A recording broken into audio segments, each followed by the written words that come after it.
Morning student, SVD school के online क्लासों में आपका फिर से स्वागत है। तो बेटा हमने एस ब्लॉक चैप्टर स्टार्ट कर रखा था और एस ब्लॉक में पिछले वाले लेक्चर में हमने डिस्कस किया था विकिर्ण संबंध। विकिर्ण संबंध का मतलब है कि वर्ग जो आवर्त नंबर 2 है और आवर्त नंबर 3 इनके तत्वों में एक तिरछा संबंध पाया जाता है। अब उसमें से आपने देखा होगा कि लिथियम के जो गुण है विकिर्ण संबंध है वो किसके साथ शो करता है, मैग्नीशियम के साथ शो करता है। तो आज हमें इस लेक्चर में यही पढ़ना है कि लिथियम के और मैग्नीशियम के क्या क्या गुण होते हैं जो एक दूसरे के क्या होते हैं, समान होते हैं। इसीलिए लिथियम मैग्नीशियम के साथ क्या दर्शाता है, समानता दर्शाता है इसमें। तो सबसे पहला बेटा हमारे पास गुणधर्म इसमें कि परमाणविक त्रिज्या। परमाणविक त्रिज्या से मतलब होता है परमाणविक आकार, और परमाणु आकार हमें मालूम बेटा कि जो भी कोई परमाणु होता है, जैसे यहाँ पे हमारे पास कोई भी परमाणु है और इसमें बहुत सारे कोश हैं, तो परमाणु के नाभिक तथा बाह्यतम कोश के बीच का जो इलेक्ट्रॉन है, बाह्यतम कोश में जो उपस्थित इलेक्ट्रॉन है, इनके बीच की दूरी क्या कहलाती है, परमाणुविक त्रिज्या कहलाती है। परमाणुविक त्रिज्या संबंधित होती है परमाणु के आकार से। जितना जितना ज्यादा परमाणु का आकार होगा, मतलब त्रिज्या होगी, उतना ही ज्यादा क्या होगा, परमाणु का आकार होगा। ये हम पढ़ चुके हैं, पहले जो लेक्चर हमारे पास हो चुके हैं ऑफलाइन क्लासों में, वहां पे हम पढ़ चुके हैं। तो अगर हम बात करें बेटा इन दोनों की, लिथियम और मैग्नीशियम की, तो बेटा लिथियम जैसे हमारे पास आता है जो आवर्त नंबर 2 है उसमें आता है लिथियम, लिथियम के नीचे आता है सोडियम, लिथियम के बगल में आता है बेरिलियम और उसके नीचे क्या आता है, मैग्नीशियम। अब लिथियम और मैग्नीशियम जैसे ये है हमारे पास आवर्त नंबर 2, ये है आवर्त नंबर 3, ये है वर्ग नंबर 1 और ये है वर्ग नंबर 2। तो जैसा कि हमें मालूम है कि वर्ग से जब ऊपर से नीचे आते हैं तो कोषों की संख्या क्या होती है, बढ़ती है। जब कोषों की संख्या बढ़ती है तो उस समय बेटा आकार भी क्या होता है, बढ़ता है। यानी कि जब आप वर्ग नंबर 2 से 3 में आओगे तो आकार क्या होगा, बढ़ेगा। लिथियम का आकार छोटा, सोडियम का कैसा होगा, आकार बड़ा होगा। लेकिन हमने बेटा ये भी पढ़ा था कि आवर्त में जब बाएं से दाएं जाते हैं, जब आवर्त में बाएं से दाएं जाते हैं तो परमाणु का आकार क्या होता है, घटता है। ठीक है, तो यहाँ पे वर्ग नंबर 1 और वर्ग नंबर 2 में से जो वर्ग नंबर 2 है इसका आकार कैसा होगा, छोटा होता है। यानी कि इसका आकार बड़ा तो इसका आकार कैसा मिलेगा, आपको छोटा मिलेगा। तो अगर हम बात करें बेटा लिथियम की और मैग्नीशियम की परमाणु की त्रिज्या या परमाणु के आकार की बात करें, तो जैसे लिथियम आवर्त नंबर 1 का है और मैग्नीशियम आवर्त नंबर 2 का है, आकार थोड़ा बढ़ना चाहिए, लेकिन बेटा ये वर्ग नंबर 2 का है। ठीक है, मैं रिपीट कर रहा हूं, लिथियम और मैग्नीशियम की बात करें तो लिथियम आवर्त नंबर 2 का तत्व है, जबकि मैग्नीशियम आवर्त नंबर 3 का तत्व है।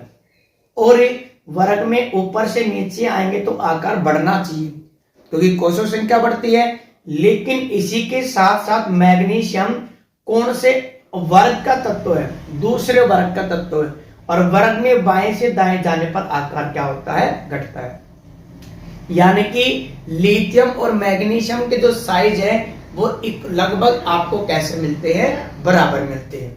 जैसे अगर हम बात करें लिथियम की जो परमाणुविक त्रिज्या है, लिथियम की जो परमाणुविक त्रिज्या है वो है कितनी, 152 पिकोमीटर।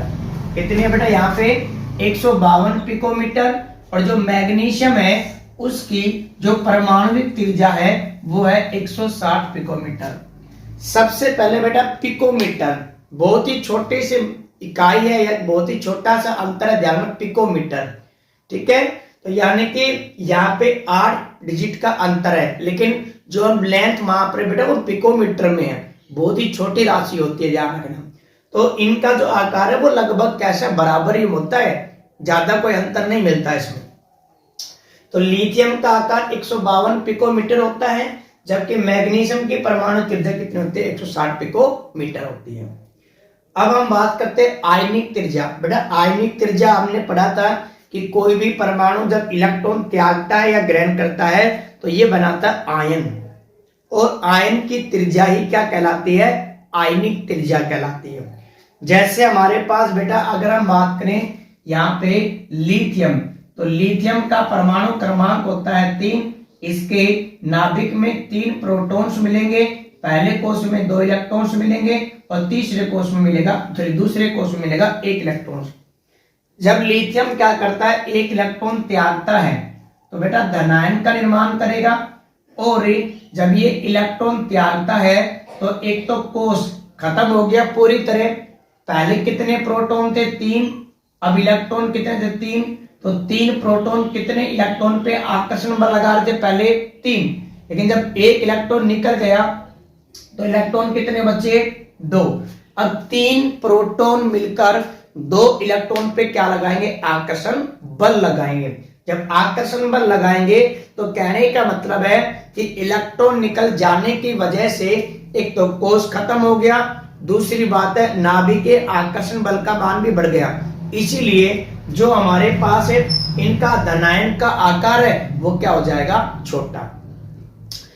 इलेक्ट्रॉन लिथियम हो चाहे मैग्नीशियम हो, जब दोनों इलेक्ट्रॉन त्यागेंगे तो बेटा उस कंडीशन में जो हमारे पास एक तो कोष पूरी तरह नष्ट हो जाएगा, बाह्यतम कोष, और इसी के साथ नाभिक के आकर्षण बल का मान भी बढ़ जाएगा। इसी वजह से जो इनके आयनिक त्रिज्या है वो कैसी हो जाती है? कम हो जाती है। यहाँ पे लिथियम की आयनिक त्रिज्या कितनी होती है? 76 पिकोमीटर होती है, जबकि मैग्नीशियम की कितनी होती है? 72 पिकोमीटर। बेटा इसकी छोटी इसलिए है कि मैग्नीशियम कितने इलेक्ट्रॉन त्यागता है? 2 इलेक्ट्रॉन त्यागता है, तो आकर्षण वहां पे भी कैसा मिलेगा? ज्यादा मिलेगा। तो पहला बेटा इनका गुणधर्म है कि लिथियम और मैग्नीशियम की आयनिक और परमाणु जो त्रिज्या होती है वो कैसी होती है? बराबर होती है। सेकंड है कि जो लिथियम और मैग्नीशियम है बेटा दोनों ही अपने वर्ग में जितने भी तत्व पाए जाते हैं उनसे कठोर होती है, कठोर प्रकृति की होती है, और इसी के साथ कैसी होती है? हल्की होती है। नेक्स्ट हमारे पास जो गुणधर्म है थर्ड इसमें जल के साथ अभिक्रिया। बेटा लिथियम और मैग्नीशियम की जब हम क्रिया कराते हैं, जल के साथ अभिक्रिया कराते हैं, तो इनकी क्रिया कैसी होती है? धीमी गति से होती है। ठीक है। इसके बाद हाइड्रोक्साइड, जब ये जल के साथ अभिक्रिया करते हैं तो बेटा ये बनाते हैं ऑक्साइड या हाइड्रोक्साइड बनाते हैं। क्या बनाते हैं? हाइड्रोक्साइड बनाते हैं। अब जिनके हाइड्रोक्साइड होते हैं अगर आप इनको गर्म करते हैं तो ये आयनों में क्या करेगा? टूट जाएगा। ठीक है। तो यानी कि जो हमारे पास लिथियम और मैग्नीशियम होते हैं जब उनकी जल से क्रिया कराते हैं तो वो धीमे गति से होती है। इसी के साथ साथ जो इनके हाइड्रोक्साइड हैं जब आप इनको गर्म करोगे तो वो होंगे अस्थाई। अस्थाई होने का मतलब है वो क्या करेंगे? आयनों में टूट जाएंगे। इसके बाद नेक्स्ट हमारे पास नंबर 4 बड़ा गुणधर्म है कि लिथियम और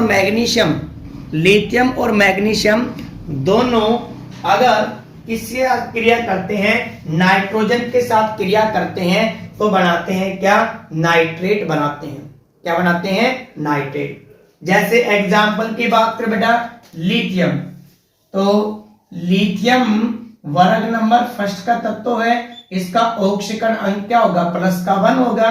और नाइट्रोजन वर्ग नंबर 13 का इसमें 15 का है, और इसका जो ऑक्सीकरण अंक होता है -3 होता है। अब यहां पे क्या करते हैं? जब अणु बनाएंगे तो ये आपस में क्रॉस मल्टीप्लाई हो जाएंगे, तो ये बनेगा Li3n। Li3n का सबसे पहले नाम की बात करें तो इसका नाम होता है लिथियम नाइट्राइट, लिथियम नाइट्रेट नाम होता है। और यहाँ पे इसका जो फॉर्मूला बनेगा वो बनेगा Li3n। 3 कहां से आया बेटा इसमें? क्योंकि लिथियम का ऑक्सीकरण अंक कितना यहाँ पे 3 है। इसी तरह जैसे लिथियम अभिक्रिया कर रहा है वैसे ही मैग्नीशियम भी नाइट्रोजन से क्रिया करता है और नाइट्रेट बनाता है। तो बेटा मैग्नीशियम वर्ग नंबर 2 का तत्व है, इसका ऑक्सीकरण अंक प्लस का 2 होता है, उसका 3 है। तो जब ये क्रिया करेंगे तो 2 किसके पास जाएगा, नाइट्रोजन के पास, और 3 किसके पास आएगा, मैग्नीशियम के पास। तो यहाँ पे बनेगा Mg3N2। ये इनका क्या बनेगा, इसमें अणु सूत्र बनेगा, ध्यान रहे। तो यानी कि नेक्स्ट जो हमारे पास गुणधर्म है कि लिथियम और मैग्नीशियम दोनों ही नाइट्रोजन के साथ क्रिया करके क्या बनाते हैं, नाइट्रेट बनाते हैं। लिथियम नाइट्रेट और मैग्नीशियम नाइट्रेट, जबकि अन्य नहीं बनाते हैं। इनके ऑक्साइड ऑक्सीजन के साथ क्रिया करके सुपर ऑक्साइड का निर्माण कर लेते हैं। यानी कि इनके ऑक्साइड जैसे लिथियम का ऑक्साइड और मैग्नीशियम का ऑक्साइड, अगर इसको ऑक्सीजन की आधिक्य में अगर हम क्या करते हैं, क्रिया कराते हैं, तो ये ऑक्सीजन को ग्रहण करके या ऑक्सीजन से क्रिया करके क्या बनाते हैं, सुपर ऑक्साइड बनाते हैं। सुपर ऑक्साइड का मतलब ऑक्सीजन को क्या कर लेते हैं, ये ऐड कर लेते हैं। तो नेक्स्ट हमारे पास गुणधर्म था इसमें कि इनके ऑक्साइड ऑक्सीजन के आधिक्य में क्या करते हैं, ऑक्सीजन से संयोग करते हैं, ऑक्सीजन से क्रिया करते हैं और किसका निर्माण करते हैं, सुपर ऑक्साइड का निर्माण करते हैं। इसी के साथ जो इनके कार्बोनेट है, इसमें कार्बोनेट यानी कि जब हमने पढ़ा था कि लिथियम वगैरह की क्रिया कराते हैं कार्बनिक अम्ल से, पढ़ा था इससे पहले हमने, जब लिथियम यानी कि किसी भी धातु की क्रिया हम कार्बनिक अम्ल से कराते हैं तो उनके बनते धातु कार्बोनेट। क्या बनते हैं, धातु कार्बोनेट। अगर लिथियम की क्रिया कार्बनिक अम्ल से कराओगे तो बनेगा लिथियम कार्बोनेट, अगर मैग्नीशियम की क्रिया कराओगे तो बनेगा मैग्नीशियम कार्बोनेट।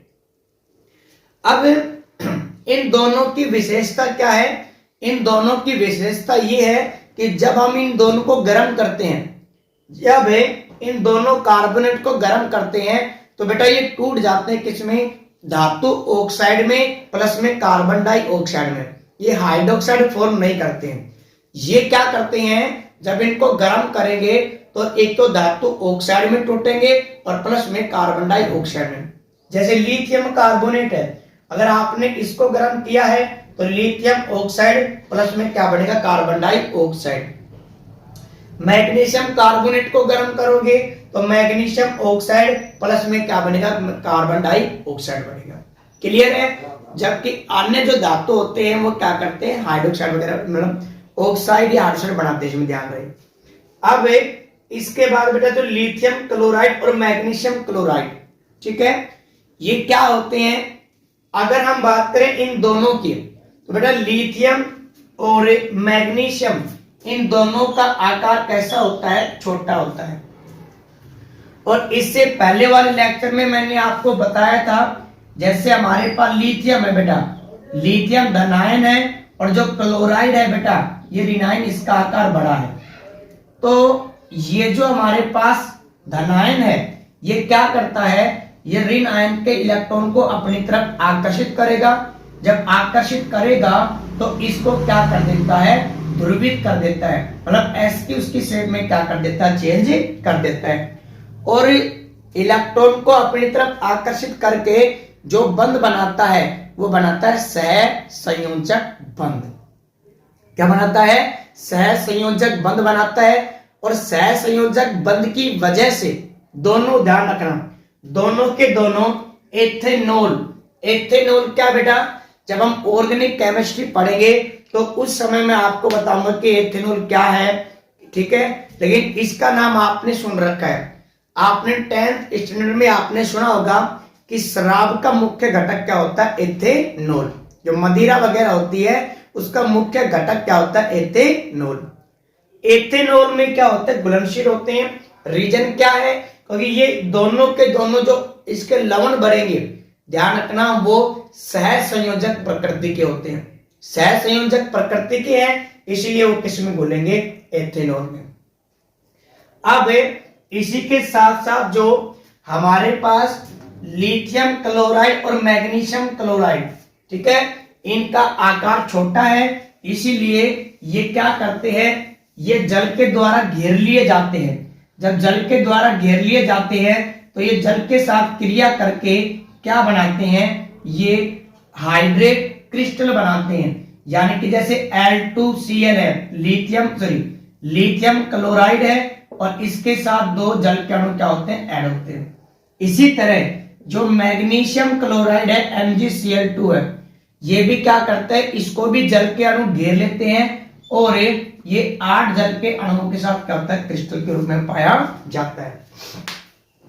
यानी कि लिथियम क्लोराइड और मैग्नीशियम क्लोराइड ये जल के अणुओं के साथ जुड़ के क्या करते हैं, क्रिस्टलीकृत होते हैं, मतलब ठोस रूप में पाए जाते हैं। अब यहां पे जो लिथियम क्लोराइड है ये 2 जल के अणुओं के साथ क्रिस्टलीकृत होता है, जबकि जो मैग्नीशियम क्लोराइड है वो जल के 8 अणुओं के साथ क्रिस्टलीकृत होता है।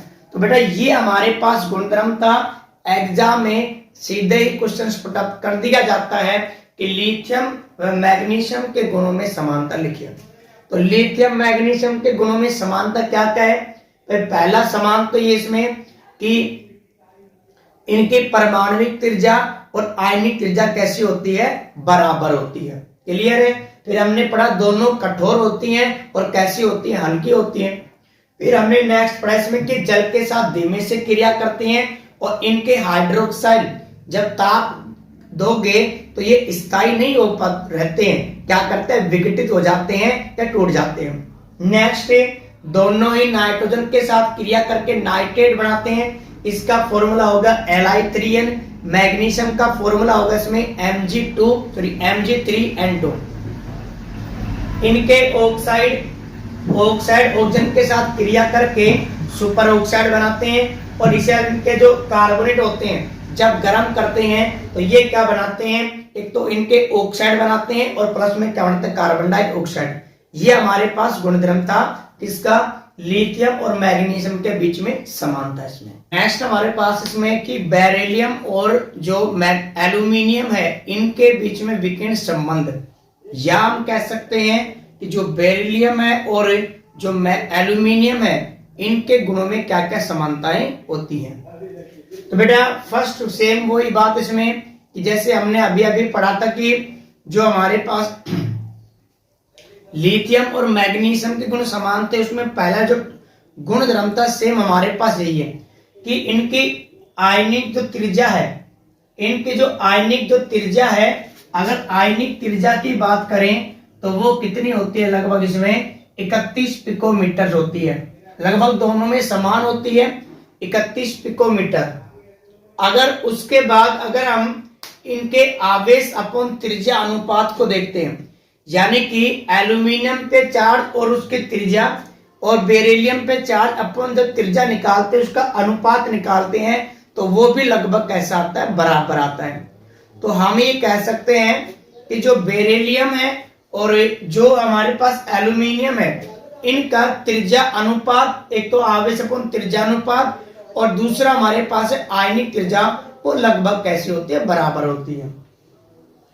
नेक्स्ट है कि बेरिलियम और जो मैग्नीशियम है, एल्यूमिनियम है, अगर हम इनकी क्रिया अम्लों से करवाते हैं तो ये अम्लों से क्रिया जनरली, या हम कह सकते हैं तेजी से क्रिया नहीं करते हैं। यानी कि हम ये कह सकते हैं कि बेरिलियम और एल्यूमिनियम अम्लों से कैसे होते हैं, अप्रभावित होते हैं। अप्रभावित का मतलब उन पे कोई भी प्रभाव नहीं पड़ेगा, कोई भी क्रिया नहीं होगी, क्रिया होगी भी तो वो कैसी होगी, बिल्कुल स्लो होगी। इसमें ऐसा क्यों है, क्योंकि बेटा बेरिलियम और जो एल्यूमिनियम है ये दोनों के दोनों क्या करते हैं, ऑक्सीजन से क्रिया करते हैं। जब ये ऑक्सीजन से क्रिया करते हैं तो इनके ऊपर, जैसे एग्जांपल ये हमारे पास एल्यूमिनियम है तो इनके ऊपर जो ऑक्साइड है, इनके ऑक्साइड की क्या बढ़ जाती है, परत बढ़ जाती है। मतलब जब एल्यूमिनियम और बेरिलियम ऑक्सीजन से क्रिया करके एक परत बनाते हैं जिसका नाम होता है या तो बेरिलियम ऑक्साइड या एल्यूमिनियम ऑक्साइड। ये जो परत होती है ये इनको क्या करती है, चारों तरफ से कवर कर लेती है। जैसे ये लेयर इस धातु को क्या कर लिया, इसमें कवर कर लिया। जब आप अम्ल और क्षार जब आप अम्ल की जब क्रिया कराओगे तो बेटा उस कंडीशन में यहाँ पे कोई भी क्रिया नहीं होगी। क्यों? क्योंकि इनके ऊपर जो इनके ऑक्साइड की लेयर है वो इनको प्रोटेक्ट करती है, ये इनको क्या करती है, सुरक्षा प्रदान करती है। तो एल्यूमिनियम और जो बेरिलियम है इन दोनों के ऊपर इनके ऑक्साइड के परत होने की वजह से ये कैसे होते हैं, अम्ल के प्रति अप्रभावित होते हैं या अम्लों से क्या होते हैं, अप्रभावित होते हैं। नेक्स्ट है बेटा क्षार से क्रिया। जब इनकी क्षार से जब अभिक्रिया कराते हैं तो बेरिलियम जब क्षार से क्रिया करता है तो एक संकुल यौगिक बनाता है हाइड्रोक्साइड का, जिसका नाम होता है बेरिलेट। क्या नाम होता है? बेरिलेट। तो बेटा इसका फॉर्मूला होगा BeOH4। अगर बेटा चार्ज की बात करें तो बेरिलियम पे चार्ज होता है +2, जबकि एक OH जो हाइड्रोक्सिल समूह है बेटा उस पे होता है -4, एक चार्ज। तो 4 पे -4 होगा, तब पूरे संकुल के अंदर बेटा प्लस का तो 2 है जो कि बेरिलियम पे है, -4 है जो कि हाइड्रोक्सिल पे है। तो जब इनको करेंगे बैलेंस तो -2 एक्स्ट्रा मिलेगा चार्ज में, यानी कि पूरे संकुल पे चार्ज क्या हो गया, यहाँ पे -2। सेम कंडीशन बेटा एल्यूमिनियम पे +3 चार्ज होता है और हाइड्रोक्साइड पे जो हाइड्रोक्सिल बेटा उस पे 1 होता है, तो 4 पे होगा -4। तो प्लस का तो 3 है और -4 है, तो यहाँ पे कितना बचा, -1 बचा इसमें। तो यानी कि बेरिलियम जब क्षार से क्रिया करता है तो बनाता है बेरिलियम हाइड्रोक्साइड, जिसका नाम होता है बेरिलेट। इसी तरह एल्यूमिनियम ये भी क्षार से जब क्रिया करता है तो ये बनाएगा एल्यूमिनेट। नेक्स्ट बेटा जो हमारे पास बेरिलियम क्लोराइड और जो मैग्नीशियम क्लोराइड होते हैं, सॉरी बेरिलियम क्लोराइड और जो एल्यूमिनियम क्लोराइड है, ये वाष्प अवस्था में किसका निर्माण करते हैं, सेतु बंध का निर्माण करते हैं। जैसे एग्जांपल बेटा बेरिलियम क्लोराइड यानी कि BeCl2 की वाष्प अवस्था में स्ट्रक्चर कैसे होगी, देखो यहाँ पे हमारे पास बेरिलियम है और इसके पास इसमें एक Cl यहाँ पे जुड़ा है और एक Cl यहाँ पे जुड़ा है, इसी के साथ इसका दूसरा अणु BeCl2 यानी कि 2 Cl यहाँ पे जुड़े इसमें। अब एक्चुअल में क्या होता है कि जो ये हमारे पास क्लोराइड इसमें ये बेरिलियम के साथ बंध का निर्माण करता है और इस बंध को क्या कहते हैं, सेतु बंध कहते हैं। तो इसी तरह जो बेरिलियम क्लोराइड इसमें ये आपस में जुड़कर एक सेतु निर्माण का क्या करते हैं, निर्माण करते हैं और ये इस क्षेत्र में पाए जाते हैं। ऐसे ही बेटा जो एल्यूमिनियम क्लोराइड है, एल्यूमिनियम क्लोराइड का फॉर्मूला होगा AlCl3। तो एल्यूमिनियम जो क्लोराइड है सेम स्ट्रक्चर मिलेगी यहाँ पे, एल्यूमिनियम के पास 3 शेल बेटा यहाँ पे, तो 1 क्लोराइड 2 क्लोराइड 3 क्लोराइड। इसी के साथ यहाँ पे एल्यूमिनियम के पास 1 क्लोराइड, यहाँ पे 2 क्लोराइड और 3 क्लोराइड में। तो यहाँ पे भी क्या होता है, ये आपस में सेतु बंध का क्या करते हैं, निर्माण करते हैं। ये जो क्लोराइड है एल्यूमिनियम के साथ बॉन्ड बनाएगा और ये जो क्लोराइड है ये इस एल्यूमिनियम के साथ बॉन्ड बनाएगा। यानी कि हम ये कह सकते हैं कि बेरिलियम क्लोराइड और जो एल्यूमिनियम क्लोराइड है ये वाष्प अवस्था में किसका निर्माण करते हैं, सेतु बंध का निर्माण करते हैं। और इनकी शेप आपको ऐसे दिखाई देती इसमें। क्लियर यहां तक सभी को? अब नेक्स्ट जो गुणधर्म हमारे पास है इनकी नेचर, यानी कि अम्लीय नेचर होती है या क्षारीय। तो बेटा आपने 10th स्टैंडर्ड में पढ़ा था और ये जो आपने पढ़ा था बेटा कि इलेक्ट्रॉन ग्रहण करने वाले लुईस क्षार अम्ल कहलाते हैं और जो इलेक्ट्रॉन को त्यागते हैं वो क्या कहलाते हैं, लुईस अम्ल। यानी कि आपने 10th स्टैंडर्ड में अम्ल क्षार वाले चैप्टर में आपने पढ़ा था लुईस अम्ल और लुईस क्षार। लुईस अम्ल वो होते हैं जो इलेक्ट्रॉन ग्रहण करने की प्रकृति रखते हैं, ये इलेक्ट्रॉन को क्या करते हैं, ग्रहण करते हैं। जबकि क्षार वो होते हैं जो इलेक्ट्रॉन को क्या करते हैं, डोनेट करते हैं। तो सबसे पहले बेटा हम बात कर रहे हैं आखिरकार इनकी संरचना में। तो बेटा जो हमारे पास बेरिलियम क्लोराइड है BeCl2, इसमें एक Be के साथ 2 Cl जुड़े हैं यहाँ पे। अब एक बॉन्ड में 2 इलेक्ट्रॉन्स होते हैं, तो 2 बॉन्ड में कितने इलेक्ट्रॉन्स होंगे? 4। यानी कि जो बेरिलियम है ये बंद बनाने के बाद भी इसके बाह्यतम कोश में टोटल कितने इलेक्ट्रॉन है? 4। इसका अष्टक पूरा नहीं है। इसी तरह AlCl3 बेटा, एल्यूमिनियम है, एल्यूमिनियम के पास 3 Cl प्रेजेंट है। कितने Cl प्रेजेंट है? 3। तो यहाँ पे 3 बॉन्ड बना रखे हैं। एक बॉन्ड में 2 इलेक्ट्रॉन्स होते हैं, तो 3 बॉन्ड में कितने होंगे बेटा? 6। यानी कि AlCl3 के पास बंद बनाने के बाद जो एल्यूमिनियम है उसमें 6 इलेक्ट्रॉन मिलेंगे, जबकि BeCl2 के पास केवल 4 इलेक्ट्रॉन मिलेंगे। क्या इनका अष्टक पूरा है क्या? नहीं है भाई। एल्यूमिनियम में कितने इलेक्ट्रॉन है? 6 इलेक्ट्रॉन है। बेरिलियम में कितने? 4 इलेक्ट्रॉन है। तो इनका अष्टक पूरा नहीं है। जब अष्टक पूरा नहीं है तो बेटा ये कोशिश करेंगे कि इनको कहीं से इलेक्ट्रॉन मिल जाए, इनका अष्टक पूरा हो जाए, यानी कि इनकी नेचर होगी इलेक्ट्रॉन ग्रहण करने की।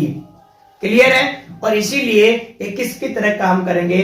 क्षार की तरह, सॉरी, इलेक्ट्रॉन ग्रहण करने का काम करेंगे। यहां पे आएगा परबल अमल इसमें। क्लियर है? तो ये किसका काम करेंगे बेटा? परबल अमल की तरह काम करेंगे इसमें, मतलब इलेक्ट्रॉन लेने का क्या करेंगे? काम करेंगे।